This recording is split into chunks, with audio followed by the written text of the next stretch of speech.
നമഃശിവായ. നമസ്കാരം. ഗീതാ ഹൃദയത്തിലേക്ക് എല്ലാ മിത്രങ്ങൾക്കും സ്വാഗതം.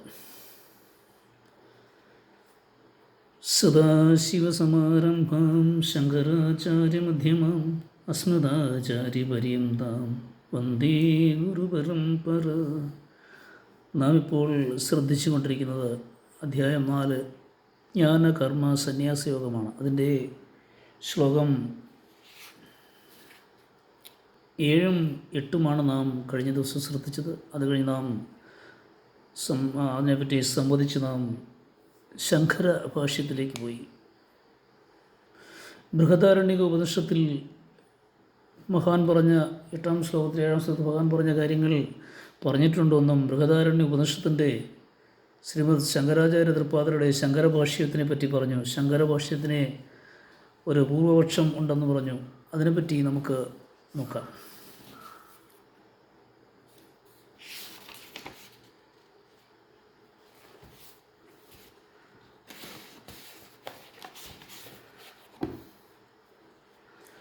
ആ പൂർവപക്ഷം എന്നാൽ ഇഹത്യാകൃതി മാത്രഗ്രഹണമിതി ചേത് ശോഭൂതേ പൗർണമാശ്രീമിതി യദ്വത്. ഇതിൻ്റെ അർത്ഥം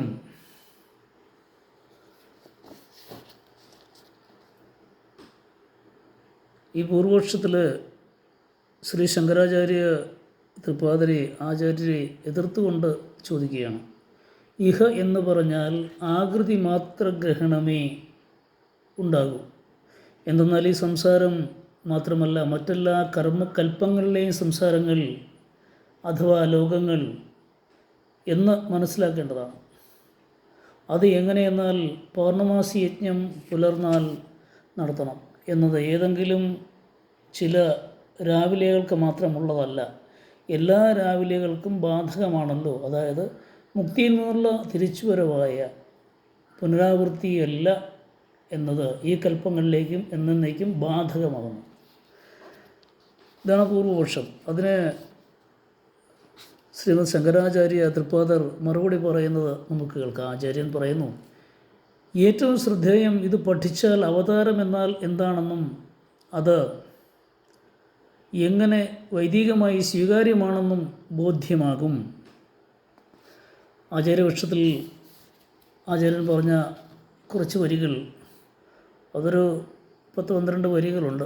അതിൻ്റെ അർത്ഥം നമുക്ക് ശ്രദ്ധിക്കാം. ശ്രീ ശങ്കരാചാര്യൻ മുക്തിയിൽ നിന്ന് തിരിച്ചുവരവുണ്ടെന്ന അർത്ഥശങ്കയ്ക്കിടയില്ലാത്ത വിധത്തിൽ പ്രഖ്യാപിക്കുകയാണ് ഇവിടെ അർത്ഥം. ആ പറഞ്ഞതിൻ്റെ അർത്ഥം നമുക്ക് നോക്കാം. അല്ല, അങ്ങനെയെങ്കിൽ ഇഹ എന്ന വിശേഷണം വ്യർത്ഥമായി പോകും. പുനരാവൃത്തി, അതായത് മുക്തിയിൽ നിന്നുള്ള തിരിച്ചുവരവ് ഒരിക്കലും ഇല്ലെങ്കിൽ ഇഹ ഈ കൽപ്പത്തിലെ സംസാരത്തിൽ, ഇഹ എന്ന എൻ്റെ അർത്ഥം ഇവിടെ ഈ കൽപ്പത്തിലെ സംസാരത്തിൽ, ഈ ലോകത്തിൽ എന്ന വിശേഷണം നിരർത്ഥകമായി പോകും. പുലരുമ്പോൾ പൗർണമാസി യജ്ഞം ചെയ്യണമെന്ന വാക്യത്തിൽ നാളെ പുലരുമ്പോൾ എന്ന വിശേഷണം എടുത്തു പറയാതിരുന്നാൽ സ്വയം അതിൻ്റെ ജ്ഞാനം ഉണ്ടാവുകയില്ല. അതിനാൽ ഇവിടെ വിശേഷണം ഉചിതമാണ്. ശ്വഹ എന്നാൽ നാളെ എന്നതാണ് അർത്ഥം. വിശേഷണം ശ്വഹ എന്ന വിശേഷണം നാളെ എന്നാണ് സൂചിപ്പിക്കുന്നത്. എന്നാൽ അവിടെയും ശ്വഹ നാളെ പ്രഭാതത്തിൽ എന്നല്ല ശബ്ദാർത്ഥം വരുന്നതെങ്കിൽ ശ്വഹ എന്ന ശബ്ദത്തിൻ്റെ പ്രയോഗം നിരർത്ഥകമായി പോകും എന്ന് അറിയണം. എവിടെയാണോ വിശേഷണസജ്ഞ പ്രയോഗിക്കുന്നതും അന്വേഷിച്ചാൽ അതിനർത്ഥം ബോധിക്കാതിരിക്കുകയും ചെയ്യുന്നത്, അവിടെ വ്യർത്ഥമാണ് ആ വിശേഷണം എന്ന് മനസ്സിലാക്കി അതിനെ പരിത്യജിക്കുന്നതാകും ഉചിതം. അതിനാൽ ഈ ലോകത്തിൽ എന്ന് വിശേഷണമുള്ളതിനാൽ ഈ കൽപ്പത്തിന് ശേഷം മാത്രമേ ആ ജീവൻ പുനരാവൃത്തിയെ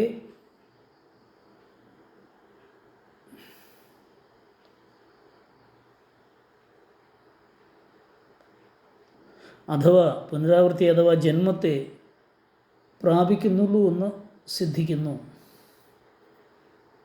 മുക്തിയിൽ നിന്ന് ഈ ജീവാത്മാവ് ഈ കൽപ്പത്തിന് ശേഷം പുനർജനിക്കുമെന്ന് ശ്രീ ശങ്കരാചാര്യർ പറഞ്ഞതോടെ തന്നെ ജീവനും ബ്രഹ്മവും ഒന്നാണെന്ന വാദം ചീട്ടുകൊട്ടാരം പോലെ തകർന്നു വീഴുകയാണ്.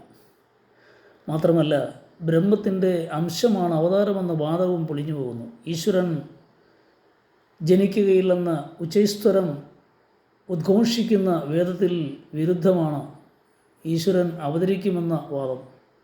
എന്നാൽ കഴിഞ്ഞ അനേകം ജന്മങ്ങളെ യോഗസിദ്ധിയിലൂടെ അറിഞ്ഞ മുക്താത്മാവായ ജീവാത്മാവിനെ കൽപ്പത്തിന് ശേഷം വീണ്ടും ജനിക്കാം.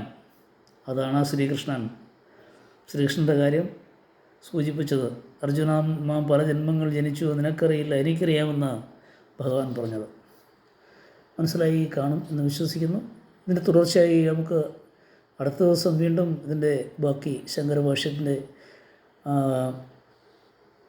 ശങ്കര ആചാര്യരുടെ മറുപടി, നമുക്ക് പൂർവപക്ഷത്തിന് കൊടുക്കുന്ന മറുപടി നമുക്ക് ശ്രദ്ധിക്കാം. ഇവർക്ക് മനസ്സിലായി കാണുമെന്ന് വിശ്വസിക്കുന്നു. ഗുരുപാദാരവിന്ദങ്ങളിൽ സമർപ്പിക്കുന്നു. ശുഭസുദിനം.